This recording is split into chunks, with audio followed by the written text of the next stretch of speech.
Hello students, welcome back to my channel Shiksha competition. और UGC NET की हम जो तैयारी कर रहे हैं, दिसंबर में एग्ज़ाम होता है इसका। यूनिट 6 पढ़ रहे हैं, हिंदी उपन्यास। और आज हमारा जो टॉपिक है उपन्यासों का वो है जिंदगी नामा। ठीक है, जिंदगी नामा उपन्यास हम यहाँ पर पढ़ रहे हैं, जो कि कृष्णा सोबती का उपन्यास है। तो इसके बारे में हम कंप्लीट जैसे पढ़ते आ रहे हैं वैसे ही पढ़ेंगे। प्रमुख उद्धरण और सारी चीज़ें, कथा सार वगैरह सब देखेंगे। मतलब उम्मीद है कि यहाँ से बाहर आपका क्वेश्चन कोई भी नहीं जाएगा। तो चलते हैं हम अपने क्वेश्चन की तरफ। और प्लीज़ आप सबसे रिक्वेस्ट है कि चैनल को सब्सक्राइब ज़रूर कर लेना, लाइक कर देना अगर पसंद आती है तो, और शेयर कर देना। ठीक है, जिंदगी नामा उपन्यास में आपको बादशाह और फकीर, शहंशाह, दरवेश और किसान एक साथ खेतों की मुंडेरों पर खड़े मिलेंगे।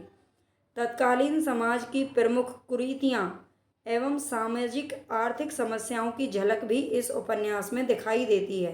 जो जिंदगी नामा उपन्यास है उसमें बादशाह, फकीर, शहंशाह, दरवेश और किसान ये एक साथ, ऐसा मतलब नहीं है कि खेतों की मुंडेरों पर वो सब खड़े हुए हैं, बल्कि इसका कहने का मीन्स यही है कि वो एक साथ सबको इसमें रखा गया है। ठीक है, सबकी ज़िंदगी के बारे में कुछ ना कुछ मतलब इसमें बुराइयां दिखाई गई हैं,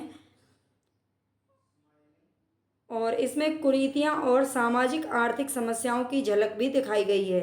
जिंदगी नामा जो उपन्यास है वो 1979 में यानी कि 79 में प्रकाशित हुआ था, जिसे कृष्णा सोबती जी के द्वारा लिखा गया है। ठीक है, तो इनकी लेखिका का नाम है कृष्णा सोबती, याद रख लेना। कथासार थोड़ा सा इसका देख लेते हैं। यह उपन्यास एक समस्या को लेकर उसके इर्द गिर्द बुना गया उपन्यास नहीं है, बल्कि उपन्यास में एक गांव के समग्र जीवन को चित्रित करने का प्रयास किया गया है।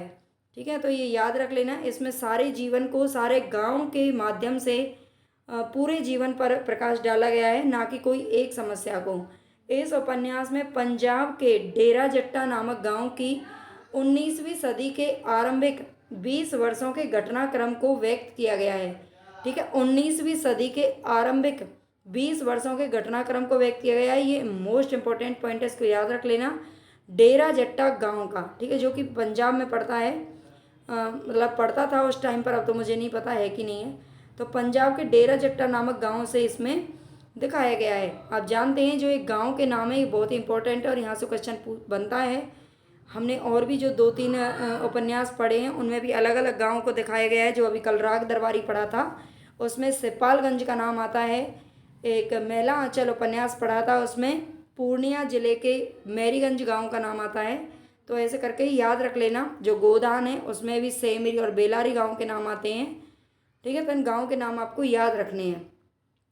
डेरा जट्टा गांव पंजाब की जिंदा दिली, जुझारू रवैये का चित्रण है, जिसने सदियों से विदेशी आक्रमणकारियों का डटकर मुकाबला किया है। कृष्णा सोबती गांव के कम संसाधनों वाले किंतु सुखी जीवन को उकेरने का सफल प्रयास करती नजर आती हैं।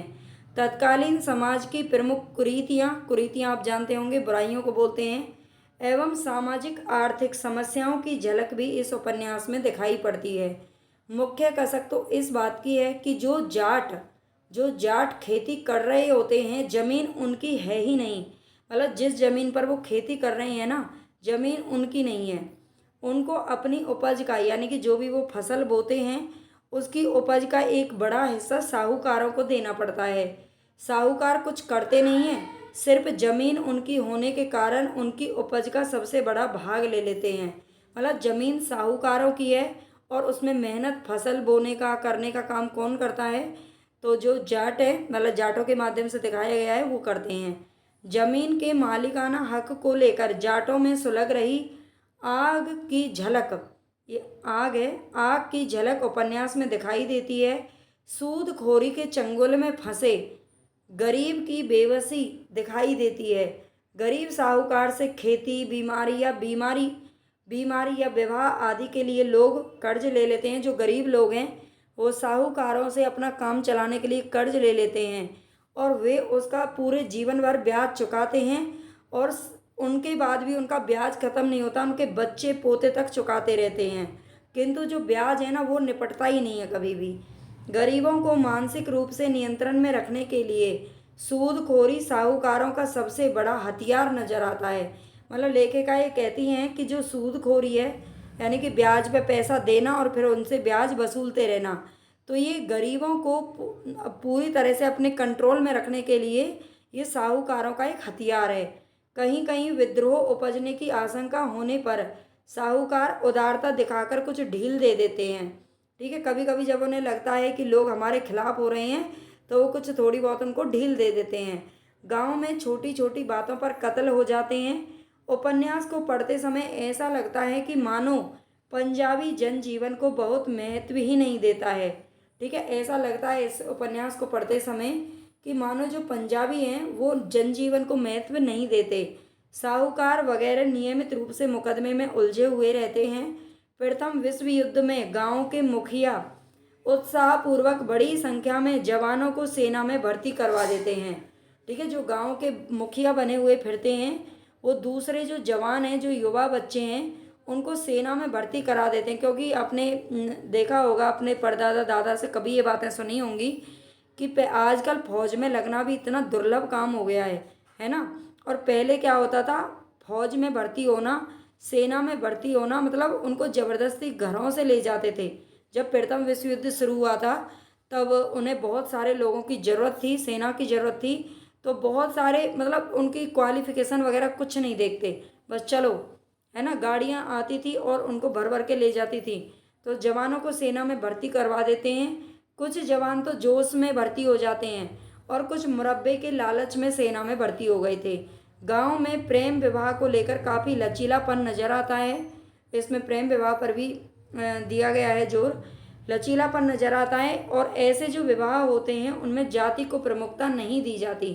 ठीक है, मतलब जाति पात को यहाँ पर ख़त्म करने की बात होती है। शादी ब्याह एवं त्यौहार में लोगों की सामूहिकता एवं सहयोग भावना बड़े प्रखर रूप में दिखाई पड़ती है। चाहे वो आपस में कुछ भी करते हैं, लेकिन जब मेले त्यौहार शादी ब्याह वगैरह होते हैं तो उनमें सारे लोग एक दूसरे का क्या सहायता करते हुए, सामूहिक रूप से सहयोग करते हुए दिखाई देते हैं। 1979 में ये प्रकाशित हुआ था, अभी हमने ऊपर देखा ना, इसका प्रकाशन वर्ष है 1979 है। और जो 1980 में एक साल बाद कृष्णा सोबती को इसके लिए साहित्य अकादमी पुरस्कार भी मिला था। ठीक है, उपन्यास में अजीत सिंह, लाला लाजपत राय और महात्मा गांधी का भी जिक्र किया गया है। उपन्यास में प्रथम विश्व युद्ध और बंगाल विभाजन के बाद हुए हिंदू मुस्लिम दंगों का जिक्र भी किया गया है। ठीक है, जो उपन्यास है इसमें प्रथम विश्व युद्ध और बंगाल विभाजन के बाद हुए हिंदू मुस्लिम दंगों का भी जिक्र किया गया है। इसके मुख्य पात्रों को देख लेते हैं, शाहजी और साहनी। शाहजी और साहनी इसके मुख्य पात्र हैं, पति पत्नी है दोनों, ये साहूकार है, दोनों साहूकार दंपति हैं। ठीक है, लाली शाह ये शाहजी का पुत्र है, लाली शाह नाम है इसका। काशी शाह ये शाहजी के छोटे भाई का नाम है। ठीक है, वो एक संत स्वभाव का व्यक्ति है जो काशी शाह है, याद रख लेना। संत स्वभाव, संत कहाँ रहते हैं, काशी में। आयुर्वेद का जानकार है, पंचायत में उनकी बात सर्व स्वीकृत होती है। साहूकार तो है ही है और पंचायत में जो वो फैसला कर देते हैं काशी शाह, वही मान्य होता है। बिंद्रा देई, बिंद्रा देई कौन है, काशी की पत्नी है। बिंद्रा देई कौन है, काशी की पत्नी। गुरुदास व केशोलाल ये काशी के पुत्र हैं दोनों। ठीक है, काशी और बिंद्रा देई के पुत्र हैं गुरुदास और केशोलाल। निक्की बेबे और लाला ये भी एक पात्र हैं।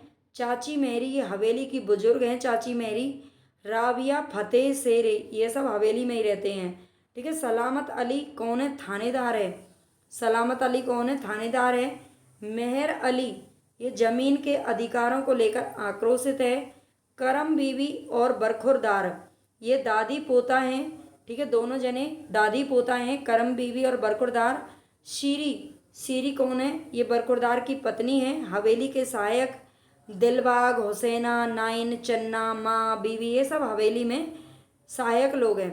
ठीक है, शुरुआत इसकी कविताओं से होती है, मतलब इसमें लिखा हुआ है शुरुआत कविताओं से होती है। यह एक ऐसा इतिहास है जो लोकमानस की भागीरथी के साथ बहता, पनपता और फैलता है।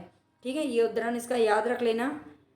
प्रमुख उद्धरण और देख लेते हैं, यहाँ से बहुत इंपॉर्टेंट है, आप 3 स्टार लगाइए। यहाँ पर जो मैं आपको पढ़ाने वाली हूँ यहाँ से क्वेश्चन जरूर बनता है, लास्ट ईयर भी आया था, अभी 2023 में भी। जब दूसरे सब रास्ते कारगर ना हो सकें तो जुल्म के खिलाफ तलवार उठा लेना जायज़ है। ये गुरु गोविंद सिंह जी कहते हैं, वैसे उनकी वाणी है ये, लेकिन इसे जिंदगी नामा उपन्यास में रखा गया है। ठीक है, जब दूसरे सब रास्ते कारगर ना हो सके तो जुल्म के खिलाफ तलवार उठा लेना जायज़ है। इतिहास जो नहीं है और इतिहास जो है वह नहीं जो हुकूमतों की तख्तगाहों में प्रमाणों और सबूतों के साथ ऐतिहासिक खातों में दर्ज कर सुरक्षित कर दिया जाता है, बल्कि वह है जो लोकमानस की भागीरथी के साथ साथ बहता है, पनपता है और फैलता है और जन सामान्य के सांस्कृतिक पुख्तापन में जिंदा रहता है। ठीक है, ये उद्धरण इसके याद रख लेना, जिंदा रहता है, ये इसका ही है, इसमें ये सेंटेंस आए हैं। गल बहियों सी उमड़ती मचलती दूध भरी छातियों सी, चेनाब और झेलम की धरती, जहाँ का हर मेहनत कश बादशाह। ये किसी ने कहे नहीं है, ये जिंदगी नामा उपन्यास में लेखिका ने ही रखे हैं। ठीक है, ये छोटी छोटी सी मतलब कविताएं टाइप में बनाई गई हैं। तो गल बहियों सी उमड़ती मचलती दूध भरी छातियों सी, चेनाब और झेलम की धरती। चेनाब और झेलम आप जानते हैं पंजाब में बहती हैं ये नदियाँ। जहाँ का हर मेहनतकश बादशाह अपने सिर के साफे को अपना ताज समझ संभालता रहा और अपने खेतों को अपना रिजक समझ सत्कारता रहा। कड़े जिगरे वालों ने कभी हौसले नहीं गवाए, मरने और मारने से खौफ नहीं खाए। पर आज आज क्या सूरमाओं के सिक्के बदल गए, आज क्या सूरमाओं के सिक्के बदल गए। पूछे जा सकते हैं, 3 स्टार लगा लेना बिल्कुल, इन पे अच्छे से याद रख लेना, लिख लेना कहीं पर। नोट्स अगर आप बना रहे हैं तो लिख लेना, इनको ज़रूर लिखना। अगर आपके पास टाइम कम है, नोट्स नहीं बना पाते हैं, तो आप टेलीग्राम चैनल ज्वाइन कर लेना। डिस्क्रिप्शन बॉक्स में मैंने लिंक डाल दिया है, वहाँ से आप टेलीग्राम को ज्वाइन करेंगे तो वहाँ पर मैं इसकी PDF मतलब सारे जो उपन्यास हैं उनकी PDF मैंने डाल दी है, इसकी भी डाल दूँगी। अब हमें बिछुड़ जाना है अपनी धरती से, अपनी माँ से, माँ की माँ से और हम सब की माँ से, इसकी मिट्टी ओट से, छाँ से, इसकी दूध भरी छातियों से। अब दूध नहीं खून टपकता है। तो ये भी लेखिका ने ही ये इसमें मतलब छोटी छोटी कविताएं बनाई हैं, कविता टाइप में ये सेंटेंस रखे हुए हैं। जिसने हाड़ मास के इंसानों में मेहनत करने और जिंदगी को जी भरकर प्यार करने की ललक जागी थी। जिसने हाड़ मास के इंसानों में मेहनत करने और जिंदगी को जी भरकर प्यार करने की ललक जागी थी। अलविदा आबों के आब को, 5 दरियाओं के पंजाब को, झेलम और चेनाब को, अलविदा अपने पुरखों की याद को। ठीक है, तो ये भी किस में उपन्यास आता है, तो ये मतलब ये इसी उपन्यास का ये सेंटेंस है। ठीक है, कौन जानेगा कौन समझेगा अपने वतनों को छोड़ने और उनसे मुंह मोड़ने के दर्दों को, पीड़ाओं को। हम यहाँ नहीं होंगे, नहीं होंगे, फिर कभी नहीं होंगे, नहीं। बच्चों युग 4 होते हैं, देखो बच्चों युग 4 होते हैं। वैसे तो आप जानते होंगे युग जो होते हैं वो 4 होते हैं, लेकिन इसमें देखे ना कैसे बताया गया है। सोता हुआ कलयुग होता है, छोड़ता हुआ द्वापर, खड़ा हुआ त्रेता, चलता हुआ सतयुग। ठीक है, बच्चों युग 4 होते हैं। ये सेंटेंस किस में आता है, ये कथन, तो ये कृष्णा सोबती का कथन है, ऐसे भी पूछा जा सकता है। या फिर किस उपन्यास से लिया गया है, तो ये ऐसे भी पूछा जा सकता है। याद रखो सूरज सारी दुनिया, लोक परलोक, लोक परलोक ऊपर थल्ले में, धरती आकाश में सबसे बड़ा है। वह सच्ची मुच्ची का महाराज है, ब्रह्मांड का सरताज सम्राट है। ठीक है, याद रखो सूरज सारी दुनिया, लोक परलोक ऊपर थल्ले में, धरती आकाश में सबसे बड़ा है। वह सच्ची मुच्ची का महाराज है, ब्रह्मांड का सरताज सम्राट है। रुई बिन पिंजन कैसा, चरखे बिन तृंजन कैसा। ठीक है, रुई बिन पिंजन कैसा, चरखे बिन तृंजन कैसा। याद रख लेना इन सबको अच्छे से। पुलिस का काम रास्ता भूलना नहीं, रास्ता ढूंढना है। ख्वाब में मुल्क को आबाद वही देखता है जो लोगों के दिल गुलजार रखता है। जुल्म से खराबी बदनामी होती है, जुल्म के जरिए रियाया को तबाह करना ठीक नहीं है, इसलिए कि वही हुकूमत को पनाह देने वाली है। ख्वाब में मुल्क को आबाद वही देखता है जो लोगों के दिल गुलजार रखता है। जुल्म से खराबी बदनामी होती है, जुल्म के जरिए रियाया को तबाह करना ठीक नहीं है, इसलिए कि वही हुकूमत को पनाह देने वाली है। तो ये सारे जो इसके उद्धरण हैं वो याद रखना आप।